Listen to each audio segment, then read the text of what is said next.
still have time, I would like to take this moment to ask you some happy hour hangout questions. Happy hour hangout questions. Oh my. Okay, sure.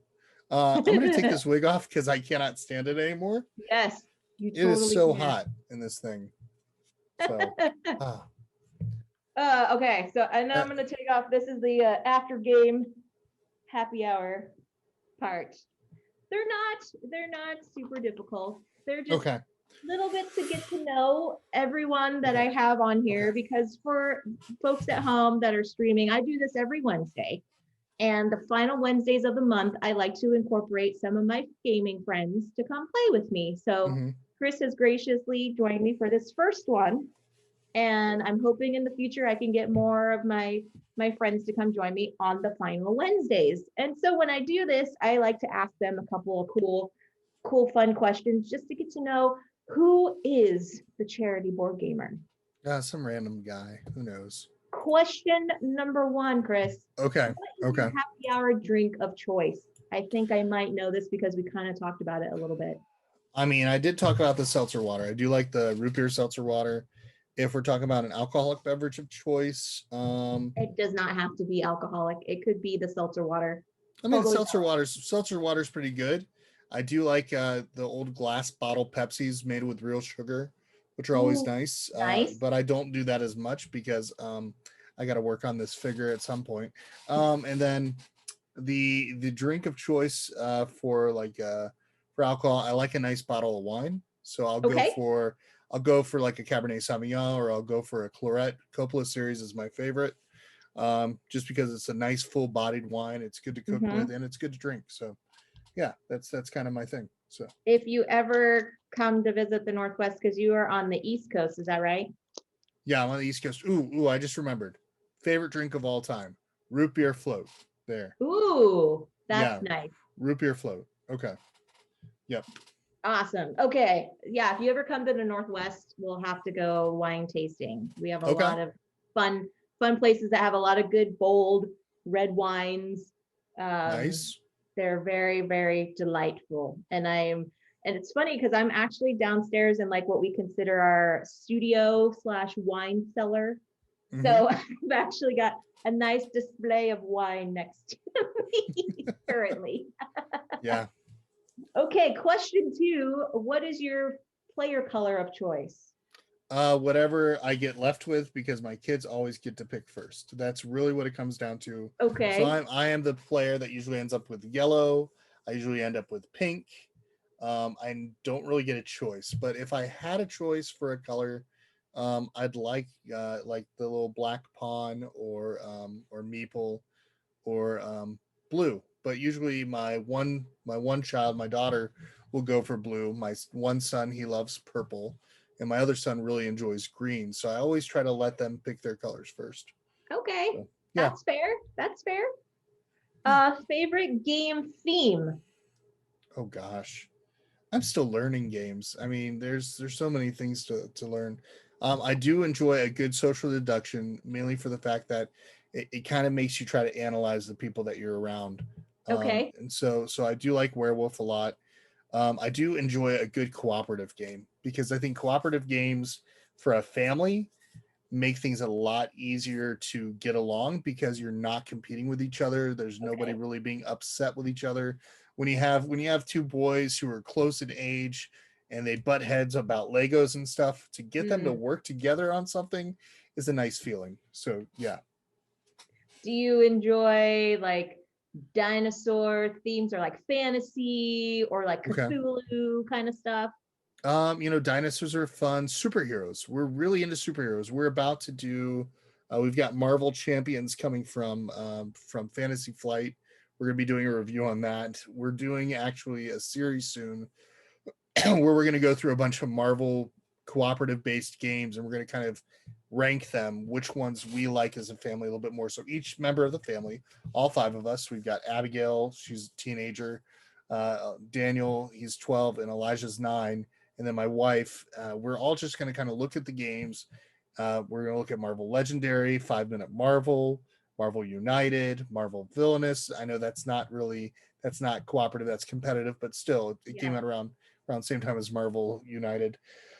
Then we're gonna do Thanos Rising, Marvel. I think I said Legendary, but gosh, and then Marvel Champions. I'm trying to think if there's any that I missed. But yeah, so we're gonna kind of like have a big Marvel fest and just kind of discuss about the games and which we like more, what maybe is better for this age group family wise, what Okay. has a little bit more stress and what has a little less stress. Because when Nice. you're dealing with kids, you don't want to stress them out because then they're not going to Yeah. enjoy the passion of Right. playing games with you. So yeah. Right. That's fair. That's fair. Are they all pretty good about like playing together, or is it like, Dad, I don't want to play with Abigail, or No, they all get along pretty well. When we're Oh, playing a good. game, they get ready. Their whole goal is to beat Daddy in the game, whatever the game Nice. is. Doesn't matter. It could be a cooperative game. It's like, yeah, well, let's leave Daddy stranded, and let's let him die, and then we'll keep playing. So yeah, that's kind of how it is. Okay. Okay. Yeah. Next, do you enjoy game boxes with inserts or without inserts? Do I enjoy Like game when you boxes? buy a game, do you immediately chuck the insert out, or do you try to make the insert work? No, I don't usually chuck the insert out. I don't. But I do find it very odd when there are games out there that could have been made smaller Mm-hmm. because they have this giant expansive space, and it makes no sense. When you have a card game you can make it so much smaller. Mm-hmm. Uh, I mean, this game, Space Battle Lunchtime, easy Yeah. game. That actually is a good size for a good card game. And this is a card game. This is great, good size. But when I'm getting a huge game with a deck of cards and then maybe a board, make it easier for people. I mean, Yeah. it doesn't make sense to have big boxes for small games. I Yeah, mean, and I found that especially as I'm like shelving things, that some of the obscure box sizes are are really just kind of annoying for me because I'm like, oh, I'm a very organized person, and so if I get mhm. the like junk orbit, I'm like, what am I supposed to do with Yeah, this? exactly. Like, I think, I mean, there's games that are necessary for it, like Ice Yeah, Pool. That game is perfect for it because the box in itself is the game. You're right. It's actually a taking great it apart, game. and it's really cool. And then you've got games like Fireball Island. It needs to be that Yeah, size. But even some of these games that are behind me, I'm like, why? Why are these inserts in here? Why? I mean, it's just, I understand you need to keep all the pieces in there, but you can make a better box and be able to still contain the contents and it be smaller. Perfect example of a great company that does that is like Tiny Epic. oh, Game on Games makes like these big games, small packages. Unless you're playing Heroes of the Land, Air, and Sea, which you need the insert for those. But yeah, it's something simple as I'm able to play and have a 5-player game in something almost the same size as this mm-hmm. and be able to play with my family, and it works really well. So yeah. Yeah. Yeah, I've we haven't gotten to the part of buying like customized inserts, but Yeah. my husband and I are super close. We really like playing Elder Sign, Okay. and we have several different expansions. And if you've seen the Elder Sign box, I mean, it's thinner than this box. And Mm-hmm. so trying to fit all the expansions in there, the I don't know if it's Broken Token that made one, but it's nice. It's a bigger box, but it has drawers. Mm-hmm. So you can put all the different expansions in a different drawer. And That's once really you're playing, cool. just pull out whatever drawer you're going to be using for the game. That was really neat. We have yet to like pull the trigger and buy it, but yeah, we're still on the bagging and labeling things. And some of the inserts you're like, okay, this is great. And then some you're like, what? Why'd you I do it? don't It's like, like, why'd you do it? I what mean, did you do here? like Chronicles of Crime, you've got that right behind you. Uh-huh. Perfect insert. Perfect insert. Because they, with everything, the one thing that I see with some inserts is like, that's great. It actually sets in there, the card set in there. But as Mm-hmm. soon as you turn it sideways or you even tilt the box just a little bit, everything's coming out of that insert and just spilling out all over Yeah. everything. With Chronicles of Crime, at least they put like a plastic style that went over it and secures everything in place and Yeah. snaps into place, which makes such a difference. Hmm. Games like Ishtar, another great insert that I've enjoyed. Um, Above and Below, that's the one insert where I think that um, it was good, but I think it could have been better. But Yeah. yeah, but there's some games where it really makes sense. Like, and then you have the game like The Mind, where I feel like, okay, that box could have been a little bit bigger, just a Yes. little bit bigger, because once you finally open it and the cards actually are exposed to air, it's like trying to squish something into that box. Like I have to use a Yeah. hair tie to keep it all in the Uh-huh. box. So like just simply understanding, hey, this doesn't work. This does work. Let's Yeah. make it easier. Make it easier. So we want to keep playing your game. Yeah, I mean, I don't want to make it feel like it's a chore No. to put away all these components or to do that stuff. So, Right. you know. Right. Mhm. So speaking of shouting out to people and their box designs, do you have a favorite designer or a favorite publisher? Oh, favorite designer or favorite, I love Haba, of course, but um Wink, that's wink. yeah, wink wink. T, if you're watching. So let's see here. I'm trying to think. Favorite artist.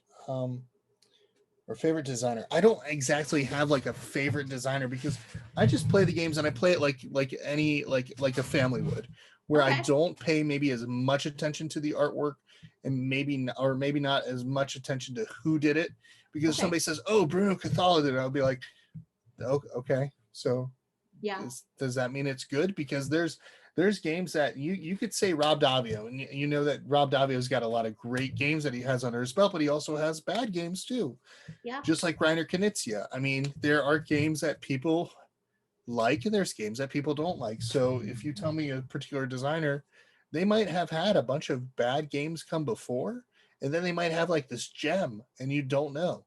Right. So I've had a good relationship. I've enjoyed a lot of the op. The op has been really good. I've enjoyed them. Okay. I've enjoyed Renegade. I've enjoyed Bezier. I've enjoyed Haba. Um, I think art wise, trying to think. Uh, I don't really have like an artist that I really, or a designer that I really just say, oh, this designer That's made this fair. game. That's But totally fair. like art wise, I have really enjoyed Ryan Lockett's work.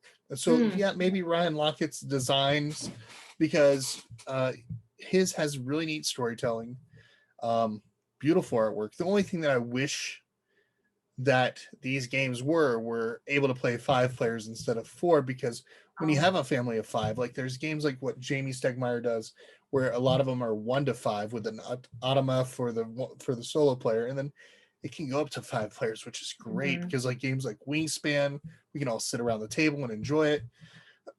What's the other one that we played recently? Oh, Charterstone. We played Charterstone. Ooh. That was really enjoyable. And then we played, which one was it? Goodness gracious. I said Wingspan, I said that. Tapestry. That's a Mm. fun game. And the ability to be able to play as our whole family, 5 of us, it makes a big difference. It makes it easier for us as a family to say, yeah, this game, let's go ahead and buy this one. Let's put this on our shelf. Or hey, let's give this a try. Like when we're doing reviews and stuff, we are trying to find things that we can all kind of get a taste of. Sometimes it's a 4-player game that only accommodates up to 4 players. So usually what will happen in that situation is my wife will sit down with the kids, they'll play it, and then I'll play with my wife and maybe 1 or 2 of our kids afterwards. So Okay. yeah, so that's kind of how we do most of our reviews, is we kind of go about that route, so that way it's not anybody getting left out. The only time that's changed is this game back here, Pandemic Legacy Season 0, which we're playing right now. And my youngest one, I'm like, yeah, I don't think he can grasp this one as much. Mm.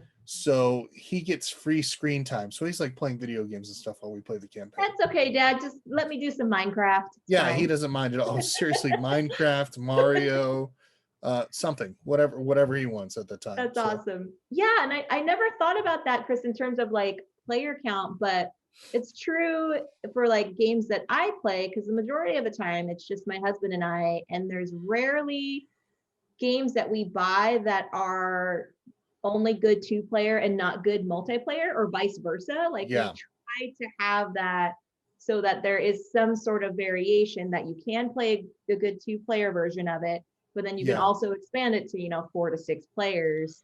Well, Um, it's nice when you see those two-player games where at least you see the games that accommodate 2 to 4, and yeah, you don't have to have a dummy player. It's right. not fun having a dummy player when you're playing a game. You want to be able to just play the game and enjoy it, and not be like, oh, I did this and you did this, and now, oh, what's Yeah. fake person over here is Yeah. going to do And this. that's So, what I like too about these like roll and writes and trying to do things virtually too, where it's mhm. like multiple players. Like last week I did the Welcome to Halloween neighborhood, Oh, and that nice. plays exponential in that months of people. But it's also good as a solo game as well Yeah. too. So Hmm. yeah, that I definitely appreciate the designers that take into consideration putting in those extra elements too Hmm. for those different scenarios, because a family of 5, that's standard. I mean, at least in my opinion, that's kind of a standard. And so having the encouragement of having the whole family play together at the gaming table, I think is huge. So Hmm. that's really cool that you all are trying to seek out Yeah. those types of games And and it's stuff. it's nice when you can get a 5 to 6 player. If you're going to have a 4 player game and you're going to come out with an expansion, don't overcharge on the expansion. Let's be Right. very real. That's the only thing is like, hey, this plays for 5 and 6 players now.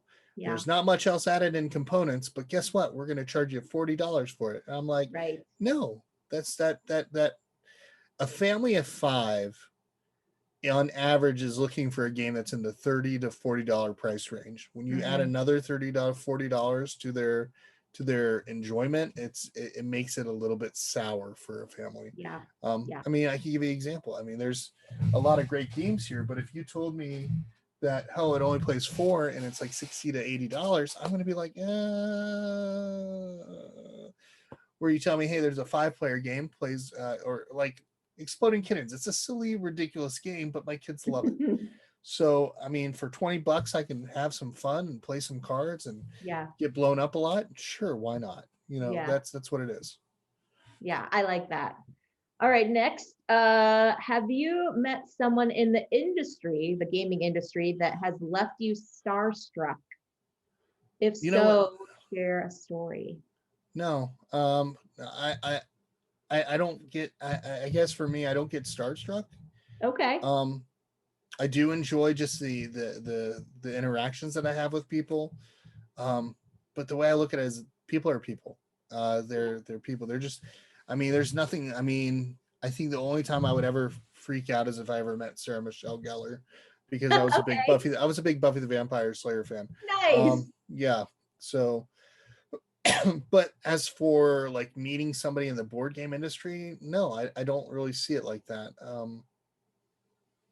I guess that's mainly because I just got really into the hobby, deeply into the hobby about 2018, and just started kind of learning it more and enjoying it and having fun doing it. I mean, Yeah. um, and I just talk to people the way that I want to be talked to. I don't really look at them and say, "Oh my gosh, you're Stephen Bonnick," or "Oh my goodness, you're Right. Rob Davio," or "Oh my goodness, you're Jamie Stegmaier." Oh, because they know that they're people too. And Mm-hmm. seriously, if they went to some big event like San Diego Comic-Con and they're walking through the halls, it's not like they're going to get stopped.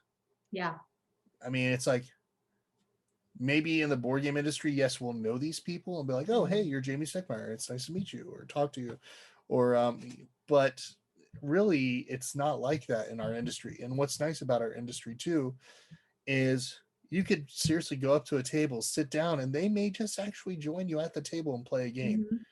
And that's nice because when you go to something like Gen Con or to PAX Unplugged or to Origins, they want you to buy their game. Mm-hmm. So they're going to sit down, they're going to talk to you, and they're actually going to show you the game. I mean, Thunderworks Games. You see Tim over there and you see Keith over there, and they're just interacting with people. It's not like, Mhm. oh my goodness, there's the designer of some game. And no, it's more like, oh hey, hi, hey, it's good seeing you again. It's just a Yeah. good conversation. Um, Even like when we went to a media mixer at PAX Unplugged, um, it was just like people just greeting each other, saying hello, and making them feel welcome. Um, meeting T in person at Unplugged, it was just a good old conversation. I got to see their energy and their passion, Yeah. and I had a blast. So for me, it's just simply approach them as a person, treat them like a person. They're not rock stars. Yeah. The ones that think that they're rock stars really aren't. They're not, because there's real rock stars out there, and Yeah. if you tell me, hey, Gene Simmons is coming, I'll be like, oh wow, that's a lead singer of Kiss. Yeah, that's Yeah. awesome. Or Yeah. you say, like Sarah Michelle Gellar, I'm just gonna be like, oh, but it's and that's it. Jennifer Gardner.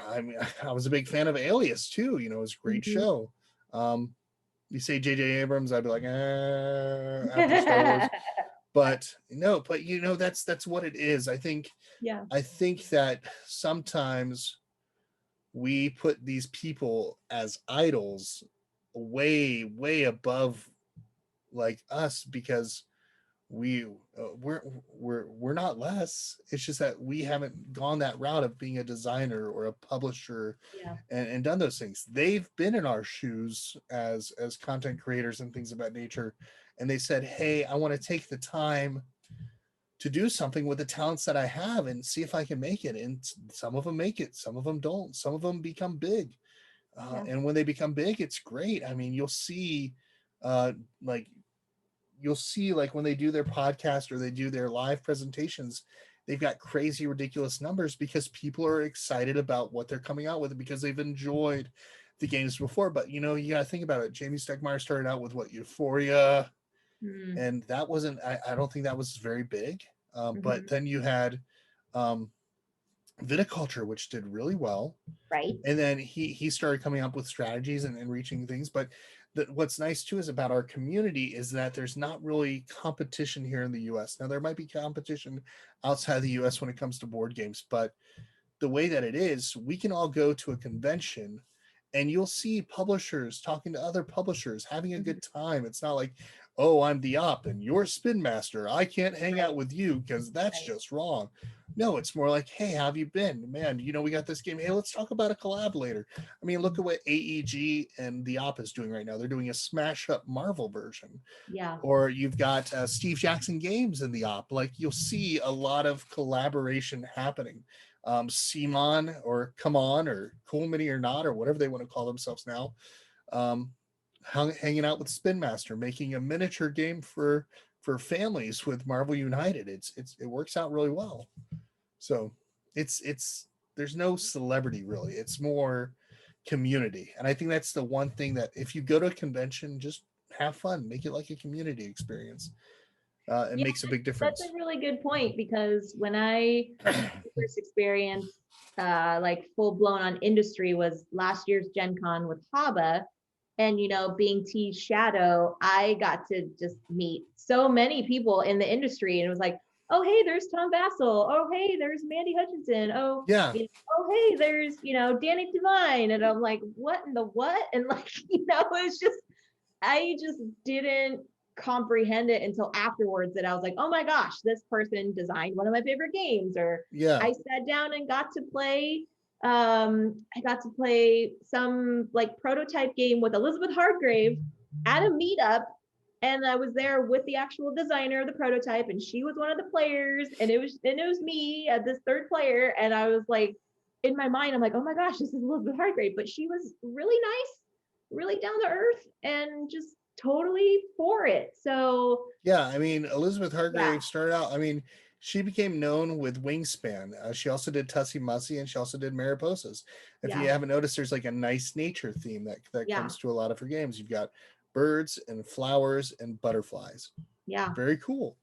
Um, but yeah, a lot of these publishers, it's not like they're signing these multi-million-dollar deals where they're big money now. Now they're going to go on a world tour playing Right. board games. You know, no, it's not like that. I mean, it's awesome when they get a big break, but yeah, it is nice to just be able to just walk in and just have just normal conversations. Um, Stephen Bonacore was on Monday. We're talking wine. We're talking wine, and we're talking about charities.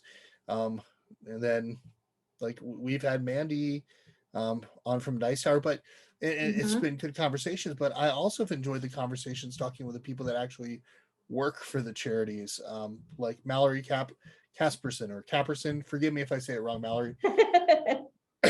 But from Lacuna Loft, which helps out with people that are dealing with cancer. It's a Yeah. cancer support group that helps out with people aged 40 or under who are dealing with it. They're talking about serious topics. You know, a Yeah. lot of times we talk about different things where it comes to, okay, you're dealing with cancer. How do you handle this? How do you handle that? Well, they're talking about some more touchy subjects that sometimes are a little bit harder to talk about. I mean, they talk about, you know, relations. We'll call it Mm-hmm. relations, but you know, they talk about that like, okay, how do you do this, and how are you able to still kind of do this and handle cancer, and how can you address um, some of the issues that you're dealing with? And they have support groups, and they even have board game nights with people, and it's just a beautiful thing when you get to meet the people from these charities and hear about their stories and how they came about.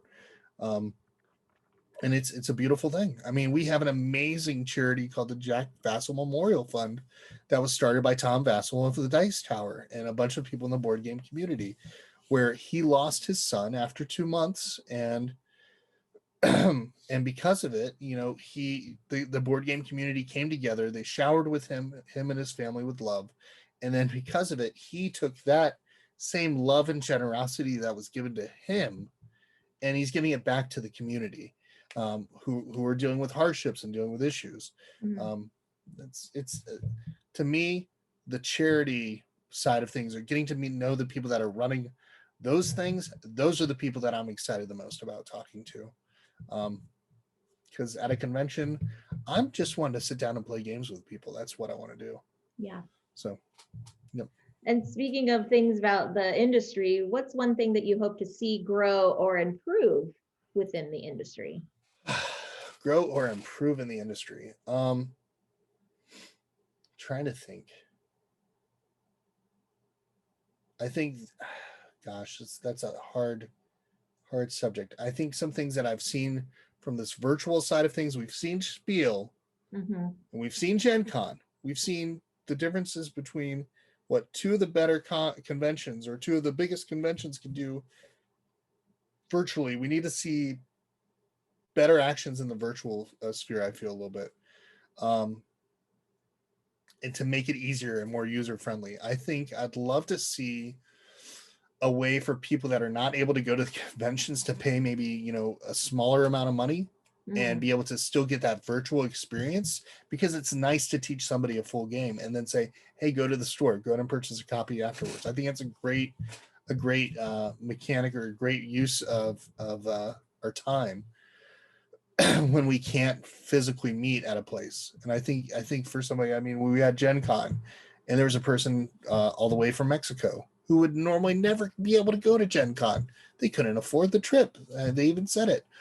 But they're able to at least play this game and have fun, and they're having a great time, and they're enjoying it. And they're like, okay, where can I go to purchase this? And I'm like, yeah, here's the link. Go ahead, get yourself a copy.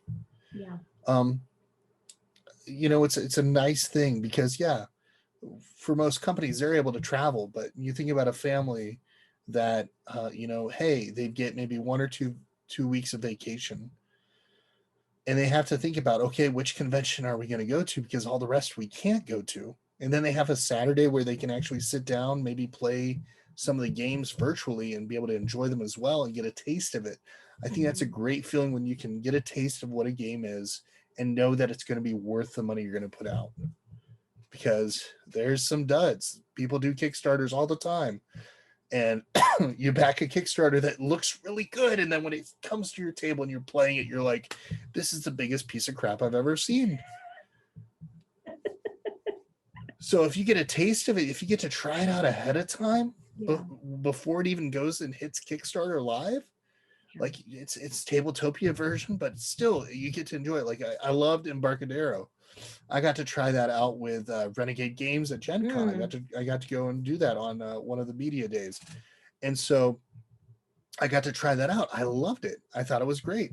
I was like, okay, this is a game that I want to promote. Let's bring it on the show, and let people see what it's like. Let them see the depth, the idea of the tiles. How does it work? How do these little pieces that are going on top of the ships work? It's a neat game. So I want people to see it and actually understand that this is worth their money. Yeah. I don't want them to go and be like and watch this game die, because Right. it's a good game. Right. But I think the virtual thing needs to get a little bit better, or at least the support maybe outside. I mean, the publishers I've seen have been working hard, so maybe a little bit more involvement in marketing from sometimes the bigger companies, the people that actually are running the events, finding ways to advertise it a little bit better, or not have the weird globe thing with the circles, which was weird, or even Spiel this past weekend. It felt like there wasn't that much depth to Spiel. I've heard about how amazing Spiel is, and I hear about how great Spiel is. Then Spiel Digital happened, and I'm kind of like, where's the great? I'm looking for the great. Yeah. So I'd like to see that get better. Things that I'd like to see also just get better is just interaction and addressing of trolls. There's trolls out there in Twitter. So just trying to work together more to crack down on that stuff, so that way it's a more safer, inclusive environment for people. There's sometimes there's issues that people have on the industry and outside of the industry, and just even as a board game community where you deal with trolls, and like, why? What's the point? What's the point of dogging on somebody about their game, or being rude to them because of the color of their skin, or being harsh to them because of their pronoun? I mean, how hard is it for you to accept a pronoun and actually use that with somebody? It takes time to learn it and use it properly and use the proper pronouns with people. But why be harsh or crass in a way towards people because they have a preferred pronoun? I think that's a big thing. I went to Origins last year, and it was the same week as Gay Pride Month. There was a Gay Pride rally, but there was people outside that were also just spewing hate. I'm just kind of like, why? What's the point? That's not going to make our society any better. Maybe that's not just a board game community thing. Maybe that's just a whole community thing of being able to love people and to treat them with respect, especially the people that are the same ones holding the pitchforks and the signs. It says, for some of those people, love your neighbor as yourself. Where the crap does it say, hey, love your neighbor as yourself, except for these people, except for that person who's just a little bit different than you? It never says that. And so that irritates me when I have to see that or deal with that and see that side of things, especially even in the board game community. So, yeah. No, I'm totally in 100% agreement with you that one of the reasons why I started CCG was because I wanted to see that more inclusiveness and diversity at the table. And a lot of people will think about those two terms of like inclusivity, but also diversity, and like aren't those like counterintuitive like terms? And I'm like, No. not necessarily. No, like I think of the board game industry as a melting pot. There's people who were celebrating their being different. We celebrate and let them know that I recognize you as a person. I recognize you as being different and having the way that you are. But the inclusivity is also part of that, respecting that person, saying, I do see you as a person. I do see you as who you are. And I love you no matter what. Yeah. It's what it is. It's and it just seems like such a difficult like concept, I think, for some people too. And it's or something that they don't want to talk about, because they know that they feel guilty inside. And I know Yeah. for, we all have we all have made our mistakes. We've all had our stumbles Yeah. and our falls and things like that. But there's also that like graciousness that we can give to people too. Grace is a beautiful thing that we don't give enough to people. Yeah. There are people who have done a lot of stupid things in their past. Yeah. And if we are just going to count on them for their past, then we will never be able to see them show change or have a better future or a brighter future, because people can change. It can happen. You look at us. I mean, I was a teenager at one point. I acted a certain way. I was a complete idiot as a teenager. I went through college. I was different in college. Now I'm in, my 30s. I feel old because of this hairline. And, it's Speak for yourself. I've got some lip warmers here. But, the things that we may have found funny, or the things that we may have watched in the past, are a lot different now because we have a better understanding, a better respect for people. Go take a look at movies from the 80s. Seriously, folks, take a look at movies from the 80s. Look at the way that they treat assault. Look at the way they treat genders. I mean, you look at those films and you're just kind of like, holy crap, I watched this movie and I laughed when I was a kid. Now I'm looking at this now and I'm like, oh my gosh, this is just wrong. I think it was Nerds was one of the ones where I was kind of like, oh my gosh, I can't believe that it's like, oh, this nerd is like dressed up in a costume, and then all of a sudden later you're just kind of like, oh my gosh, that's rape. And you don't think about that when you're younger, and you don't think about it because maybe you're not taught that way. But you look at it later and you're like, holy crap. And then he ends up with a girl, but it still doesn't make it right. And that's the culture of the 80s is a lot different from the culture today.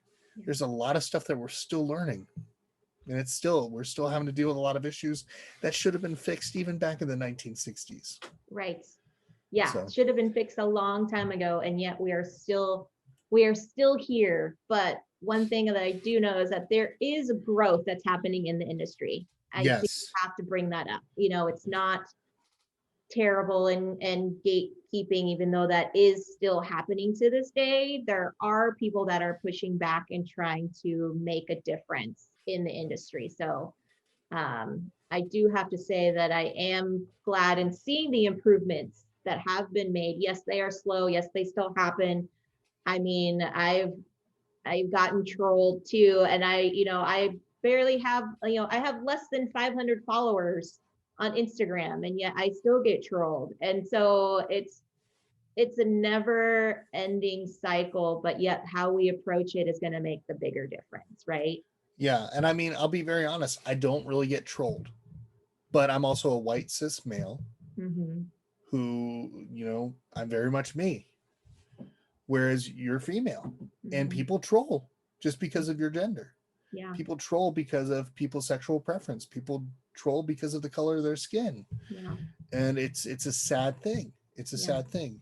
I mean, I think the only troll thing that I received was somebody in the middle of my interview, and I didn't pop it up on the screen, where they're like, Trump 2020. And I'm like, really, dude? We're talking charities here. I don't want to talk about politics. Yeah.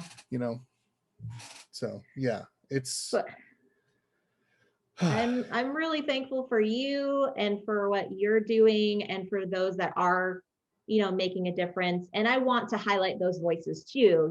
Like I want to bring on people that I feel like are impacting the industry in a positive way, and having those voices be heard and be represented, and knowing that like we can make good content and we don't have to be ugly people, No, gosh, I'm an ugly person. Don't get me wrong. No. I have a face for radio, but I still have to show it once in a while to try to get people to at least, no, I'm just messing. I'm messing. I know. It's like I appreciate you, and like I said, for everything that you're doing through the charity board gaming thing, and what you're seeing as like a recognizing from your status too, because it's hard for people that aren't in the groups of oppression to see it as an issue. versus those that are maybe considered the oppressors that are like, oh, that is an issue and I need to change, the way I think. And because of my privilege, I can make a difference. And so I I want to say think, too, for you to like, thank you for what you're oh, doing, because even if you might not see it, like your platform and what you're doing just out of like love and like acceptance is going to move mountains, I so appreciate that. um Yeah, I mean, yeah, I'll tell people one of the best things that you can do right now to make a difference is to take your ears, clean them out real good, and listen to the person talking to you. yeah, Listen to them. Don't try to make a decision. Oh, are they pissed off, or oh, are they happy? No, just yeah, listen. Listen to the words, chew on it, let it mhm, let it dwell, and then ask the questions in response, saying, right, okay, what I'm understanding is this. Because guess what? We Our brains don't all think the same. yeah, So you could say something and it might be sarcastic, and I could be a complete idiot and be like thinking that you're like saying, "Hey, great job," but really you're saying, mm, "Hey, great job." So mhm, but if I understand it, if I at least ask about it, a conversation can become yeah, something. yeah. A couple people Yeah. in the chat are agreeing with what we're saying, and they're appreciative of us sharing that too. Cool. So yes, again, I want to reiterate, thank you, Chris, for sharing your thoughts too on just not only in the industry, but just who you are as a person. And my final question before we Okay. sign Final off, question. All right. outside of gaming, what is one thing that people should know about you? One thing that people should know about me: I love to cook. Okay. Um, I worked in restaurants for a long period of time. I was a server back in was I was a busboy dishwasher back in high school, then a server right as I started college at a little ice cream shop, and then I worked for a Cracker Barrel for some time, and then I got married, and I was still working as a server, trying to make money while we were in college, um, juggling two jobs. I was working at a Blockbuster. Yeah, Blockbuster was still open, so you can tell I'm old. Um, yeah, so Blockbuster and that, and then what's crazy is I would just I loved to cook. So like when I was kind of courting my wife, I would make it a point to make some dishes and stuff like that to bring to her. And then even after we're married, I kind of made some things. Like she would be working and I would bring up, maybe some pork chops that I had grilled or sauteed, a chocolate soup that I made one time, which was really cool. Um, I like to make dishes that people can enjoy. So working in restaurants for as long as I did, and I'm out of that, thank goodness, because the customer service side of restaurants is not fun. Mm, Servers, people that have been servers, it. It is a horrible thing to do that you have to kiss so much butt just to get money to make ends meet. In truth, restaurants should raise it should pay their servers and pay their staff better. I'll put that right out there right now, because then servers don't have to worry about that tip situation. mm, Most countries outside of the US don't have a tip system. If you tip somebody over in Europe, they're going to look at you funny. They're going to be like, "What is this? Why are you giving me this?" Like, because they're getting paid well, because they're working hard and they're getting paid well. And your opinion doesn't matter as much as a customer, as much as it does their boss. They're doing their job. They're going to do their best to get paid. So yeah, it's not like here in the US where it feels like servers are renting their tables. Yeah, I've yeah, heard a manager tell somebody that before, and I'm like, are you serious? Why would that server want to come back? yeah. So yeah, but no, but as for cooking, I love to cook. I love to make a good steak once in a while. I've been making grilled chuck roast, where I Mm, marinate the chuck roast in like a balsamic vinegar, a little bit of ketchup, and some Worcestershire sauce, and that marinades for a good 5 to 24 hours, and then I slow cook it on the grill so it's a nice medium rare as you slice into it, and it's juicy and tender, almost like you would get out of a ribeye steak. mm. So, yeah. That sounds tasty. Oh, it's fun. It's And good. on that note, you're making me hungry. So I think we better sign off. But before we do, Chris, where can people find you for You can all the find fun me. times with the Charity Board Gamer? Tell you the best thing that you can do if you want to find us, you can go to facebook.com/the Charity Board Gamer. You can see some of our stuff. You'll see content like some of our videos, some of our reviews, charity interviews. And then you can go to twitch.tv/Charity Board Gamer. You can see our schedule. It kind of varies depending on what's going on. But you can see our big 24-hour event on November 6th, starting at 8 p.m. Eastern Standard Time, going to November 7th, 8 p.m. Eastern Standard Time. I will be awake for all 24 hours, raising money for Extra Life, which actually helps out with the Children's Miracle Network. And we're going to be highlighting different members of the board game community who are raising money. So we want to help push them to getting their goals. We already hit our goals, so we want to kind of help everybody else hit their goals. So that's what it's about. Awesome. And yes, I think I'm going to join you on the Dinosaur World. I will make sure to add my availability on that one. Sounds Because that good. sounds like a lot of fun. And you were saying Wavelength, right, to close out the night? Yeah, Wavelength is going to close out the night. That's going to be at 8 p.m. to 8:30. So I'm actually going 24 and a half hours. So I'm a little crazy like that. But yeah, that's what I do. But I want to finish my my event strong with all the people that I have great love and admiration for and respect Yeah. for, and to celebrate the end with them. That's kind of how I want to do things. Yeah. That's awesome. Yes. So please do. I posted some links in the chat for folks to check out the Facebook and the Twitch stream Thanks. to get more information if you want to participate. I mean, there's so many fun games that are going to be happening online and in streams, and just super crazy fun times. So Super I'm crazy is looking forward to definitely it fitting. personally. I need to get my Tabletopia kind of situated too, because I mean I was doing so many streams during Spiel that it was like, where did I have to get my studio kind of set up, so I have like the chat ready, and then I'm playing and interacting and doing some streams and stuff too. But yeah, it's going to be a really fun time, folks. This is always fun to do tabletop stuff, but I'm really glad, Chris, that you were able to join me today. Thanks for your patience on getting my technical difficulties with Zoom figured out. No problem. It gave me time to put on a wig and look pretty. Yes, so. Yes. I mean, and it's the holiday season. We have to get some dressed up. So yeah. Conversation is great. Gus or Not says, thanks for the great combo, CCG and CBG. Oh, anytime, Gus or Not. Thank you. Yeah. So thanks everybody for joining me on this another happy hour hangout. Next week, I will probably shave my mustache. Oh, really? So I like it. I dare you to wear that for a full day. Oh, maybe I could do that for Movember. Have you heard of Movember?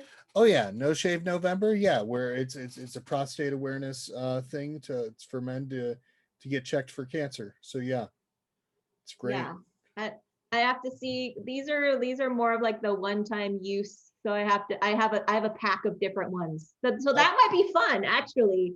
You've inspired me now. I might actually come out with a different shaped mustache every week. I may try to do a beard. Okay.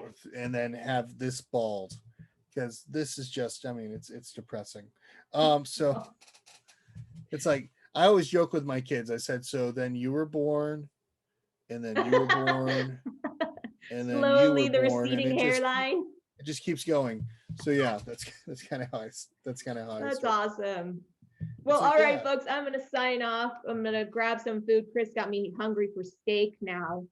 But it's probably going to be leftovers tonight, which is totally fine, because when you live in a pandemic, you make meals in bulk. You better believe it. That's what you do. All right. All right, everyone, enjoy your Wednesday or Thursday, whatever time zone you're in. Chris, always a pleasure, friend. Thank you again. And we'll see you all next time. Take care, folks. Bye.